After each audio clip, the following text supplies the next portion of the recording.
कथा ये है कि श्री राम ने रावण को मार दिया, वो अयोध्या लौटे और उनका राज्याभिषेक हुआ। फिर एक दिन एक धोबी उनके राज दरबार में आया।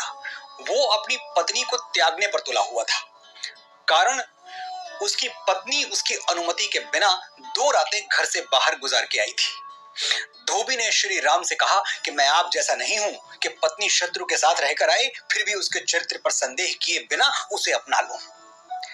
ऐसा सुनकर श्री राम सोच में पड़ गए और अंततः प्रजा के सामने सही उदाहरण रखने के लिए उन्होंने सीता का त्याग कर दिया, उनको वन भेज दिया। यही कहानी हम बचपन से सुनते आ रहे हैं। गोस्वामी तुलसीदास ने मानस में भी ऐसा ही लिखा है। 80 के दशक में टीवी पर रामानंद सागर की जो रामायण दिखाई गई उसमें भी ऐसा ही दिखाया गया। जाहिर है जो बात इतनी बार दोहराई गई, इतनी बार सुनी गई, उस पर विश्वास ना करने का कोई कारण नहीं है। मैं भी वर्षों यही मानता रहा कि श्री राम ने मां सीता को त्याग दिया और ये उनकी बहुत बड़ी भूल थी। स्त्री जाति के प्रति उनका अनादर था। वाल्मीकि रामायण और रामचरितमानस के अलावा भी रामायण के लगभग 300 अलग अलग रूप हैं। रंगनाथ रामायण, अध्यात्म रामायण, कुमुदेंदु रामायण, राम अवतार चरितम, भावार्थ रामायण, जगमोहन रामायण, कंब रामायण, और सभी एक ही कथा को अलग अलग तरह से अलग अलग घटनाओं के माध्यम से सुनाते हैं। कहीं कुछ लिखा हुआ है तो कहीं कुछ और। राम की कथा ही नहीं, पात्रों के चरित्र और घटनाओं का स्वरूप भी एक दूसरे से काफी अलग है। तो सवाल यह है कि प्रामाणिक किसे माना जाए, सही कौन सी रामायण है? महर्षि वाल्मीकि श्री राम के युग में हुए थे। उन्होंने राम कथा स्वयं देवर्षि नारद से सुनी और कई घटनाओं में वो खुद भी शामिल थे। बहुत कुछ उन्होंने अपनी आंखों से भी देखा था। तो रामायण का वो रूप जो वाल्मीकि ने लिखा वही प्रत्यक्षदर्शी है, वही सत्य है और इसमें किसी को कोई संदेह नहीं होना चाहिए। अब आते हैं सीता परित्याग की कथा पर।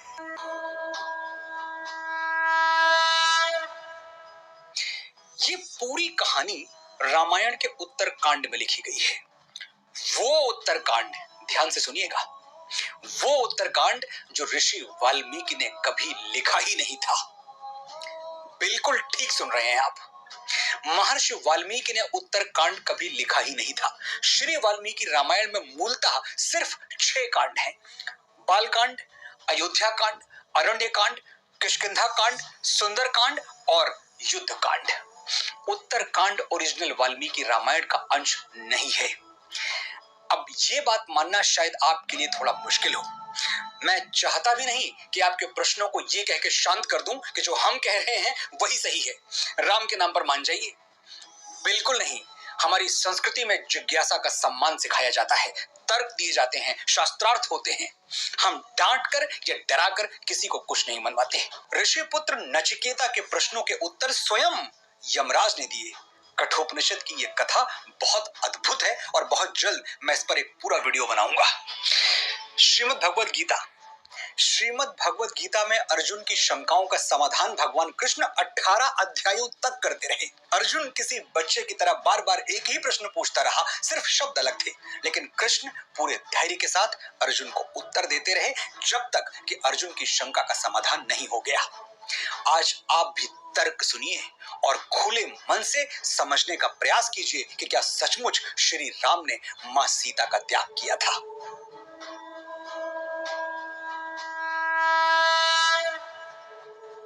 आपने अंग्रेजी के नॉवेल्स पढ़े होंगे। अक्सर वो समाप्त कैसे होते हैं?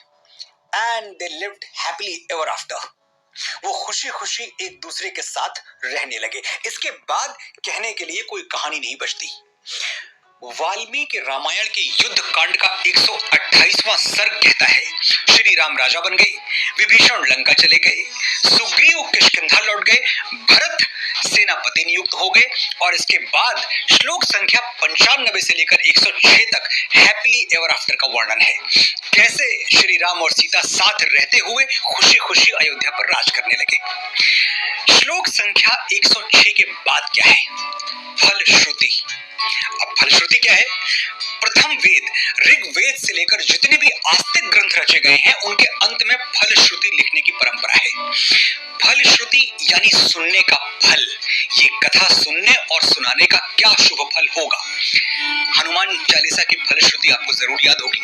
जय जय जय हनुमान गोसाई, कृपा करहु गुरुदेव की नाई। जो सतबार पाठ कर कोई, छूटहि बंदी महासुख होई। जो यह पढ़े हनुमान चालीसा, होए सिद्ध साखी गौरीसा। यानी जो हनुमान चालीसा का पाठ करेगा उसके दुख समाप्त होंगे और सुख आरंभ हो जाएंगे। रामायण में भी श्लोक संख्या 107 से 123 तक ऋषि वाल्मीकि ने फलश्रुति लिखी है। यानी औपचारिक रूप से रामायण की कथा समाप्त हुई, कुछ और लिखने के लिए शेष नहीं रहा। युद्ध कांड अंतिम सर्ग का 119वां श्लोक सुनिए। रामायण मिदम कृत्सनम श्रवणतः पठतः सदा, प्रीयते सततम रामः सहि विष्णु सनातनः। कृत्सतम रामायणम यानी यही संपूर्ण रामायण है। ये आधा तिहाई नहीं है, संपूर्ण है, कंप्लीट, फुल स्टॉप, इति। आगे 121वें श्लोक में वाल्मीकि लिखते हैं, एवमेतत् पुराव्रत माख्यानम भद्रमस्तु वह प्रव्याहरत विस्त्रब्धम बलम विष्णोः प्रवर्धताम। यानी ये इतिहास संपन्न हुआ, इसे ऐसे ही गाया जाए और इसे पढ़ने और गाने वालों का कल्याण हो। ऐसा लिखकर वाल्मीकि राम की कथा को पूर्ण घोषित कर देते हैं। जब कथा पूर्ण हो गई तो फिर अचानक उत्तर रामायण कहां से आ गया। साफ जाहिर है कि उत्तर कांड बाद में जोड़ा गया और वो पूरी तरह काल्पनिक है। ऐसा क्यों किया गया मैं नहीं जानता, लेकिन इसमें राम और सनातन के विरुद्ध षड्यंत्र की गंध तो आती है। रामायण का उत्तरकांड पढ़ते हुए बार बार लगता है कि जानबूझकर राम को कलुषित करने का, उनकी छवि को बिगाड़ने का प्रयास किया जा रहा है। उत्तरकांड का एक श्लोक है, सीता मादाय हस्तेन मधुमैरेयकम शुचि पाययामास काकुत्स्थः शचीमिव पुरंदरः। यानी भगवान राम सीता जी का हाथ पकड़कर उनको मैरेयक मधु पिला रहे हैं, मदिरा पिला रहे हैं। पूरी रामायण में कहीं भी श्री राम मदिरा पीते हुए नहीं पाए गए और अचानक उत्तरकांड में वो सीता को मदिरा पिलाने लगे। क्या ये विश्वास करने योग्य है? ये श्लोक 42वें सर्ग से है। इसी सर्ग में आगे लिखा गया है, मनोभिरामा रामास्ता रामो रमयताम वरः रमयामास धर्मात्मा नित्यम परम भूषितः। यानी श्री राम वारांगनाओं को, वेश्याओं को प्रसन्न कर रहे हैं और उनका नृत्य देख रहे हैं। जो भगवान राम जीवन भर एक नारी व्रत धारण किए रहे, सीता के अलावा जिनके जीवन में किसी स्त्री की छाया तक नहीं मिलती, वो वेश्याओं का नृत्य देख रहे हैं। राम के चरित्र पर ये लांछन नहीं तो और क्या है। और ये लांछन महर्षि वाल्मीकि क्यों लगाएंगे, जो राम को विष्णु से भी बड़ा मानते हैं, उनको महाविष्णु कहते हैं। युद्ध कांड में वाल्मीकि राम को भ्रातृभि सहिता श्रीमान कह के संबोधित करते हैं। यानी श्री कौन है? देवी सीता। वो हमेशा राम के साथ रही, तभी वो श्रीमान कहलाए।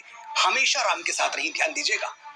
युद्ध कांड के 128वें सर्ग में वाल्मीकि साफ साफ लिखते हैं कि भगवान राम ने सीता जी के साथ हजारों वर्षों तक अयोध्या पर राज किया और सैकड़ों अश्वमेध यज्ञ किए। राज्यम 10 सहस्त्राणि प्राप्य वर्षाणि राघवः शताश्वमेघा ना जन्हे सदश्वान भूरि दक्षिणान। जब हजारों वर्षों तक राम सीता के साथ रहे तो वनवास कब दिया? लेकिन ये तो सच है कि अग्नि परीक्षा मां सीता ने दी थी, अयोध्या में नहीं, लंका में। सीता ने रावण वध के बाद अपने निष्कलंक सतीत्व का उदाहरण प्रस्तुत करने के लिए अग्नि परीक्षा दी थी, ना कि राम का संदेह दूर करने के लिए, क्योंकि राम को तो कभी अपनी सीता पर संदेह था ही नहीं। युद्ध कांड के 116वें सर्ग में सीता जी कहती हैं, यथा में हृदयम नित्यम नाप सरपति राघवात तथा लोकस्य साक्षी माम सर्वतः पातु पावकः। यदि मेरा हृदय एक क्षण के लिए भी श्री राम से अलग नहीं रहा तो संपूर्ण लोगों के साक्षी अग्निदेव मेरी रक्षा करें। ये कहकर मां सीता अग्नि में प्रवेश कर गई और ये अग्नि परीक्षा तीनों लोगों ने देखी।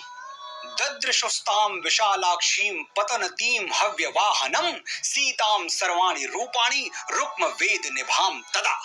यानी विशाल नेत्रों वाली सीता जी को अग्नि में प्रवेश करते हुए सर्वाणि रूपाणि ददृशु, संपूर्ण रूपवान व्यक्तियों ने देखा। यदि संपूर्ण व्यक्तियों ने, सबने देखा, तो क्या उस धोबी ने नहीं देखा होगा? सबने देखा कि सीता जी ने अग्नि में प्रवेश किया और उनकी साड़ी का एक सूत भी नहीं जला। देवता, गंधर्व, मानव, कोई ऐसा नहीं था जिसने सीता की अग्नि परीक्षा न देखी हो, ऐसा वाल्मीकि ने स्पष्ट शब्दों में लिखा है। यानी मां सीता की पवित्रता में संदेह की कोई जगह ही नहीं छोड़ी गई। जो अयोध्या वापस लौटकर कोई उनके सतीत्व पर सवाल उठाए। अग्निदेव ने स्वयं प्रकट होकर श्री राम से कहा कि सीता में कोई पाप या दोष नहीं है राम, आप इन्हें स्वीकार करें। और भगवान राम ने अग्नि के सामने प्रतिज्ञा ली, विशुद्धा त्रिषु लोकेषु मैथिली जनकात्मजा न विहातुम मया शक्या कीर्तिरात्मवता यथा। हे अग्निदेव, मैं आपको वचन देता हूं कि जैसे एक यशस्वी व्यक्ति अपनी कीर्ति का त्याग नहीं करता, मैं जीवन भर सीता का त्याग नहीं करूंगा। राम सीता को अपनी कीर्ति मानते थे, इतना आदर देते थे। आप खुद सोचिए, अग्निदेव के सामने जीवन भर सीता के साथ रहने का वचन देने वाले राम क्या किसी के कहने पर उन्हें त्याग देंगे? वो राम जिनके लिए वचन का मूल्य प्राणों से बढ़कर था। रघुकुल रीति सदा चली आई, प्राण जाए पर वचन न जाई। जो अपने पिता के दिए हुए वचन का मान रखने के लिए राजपाट त्याग कर वनवासी बन जाते हैं, वो स्वयं अपने वचनों की रक्षा के लिए क्या नहीं कर सकते, ये सोचिए। मैंने अपनी बात साक्ष्यों, संदर्भों और सबूतों के साथ कह दी।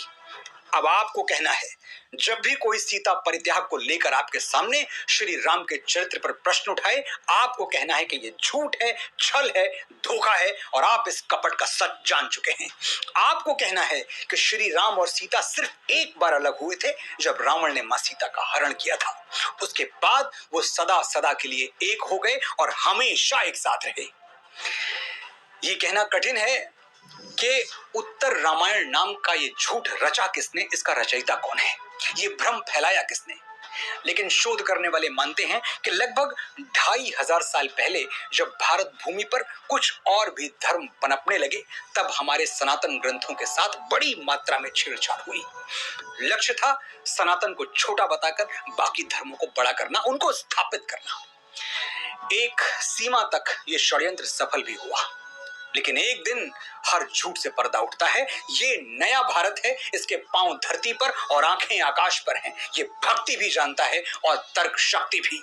यहाँ हर धर्म के लिए जगह है, आदर है, सम्मान है, लेकिन सनातन पर उठने वाली उंगलियां हम और सहन नहीं करेंगे। जय श्री राम, जय मां सीता, जय भारत।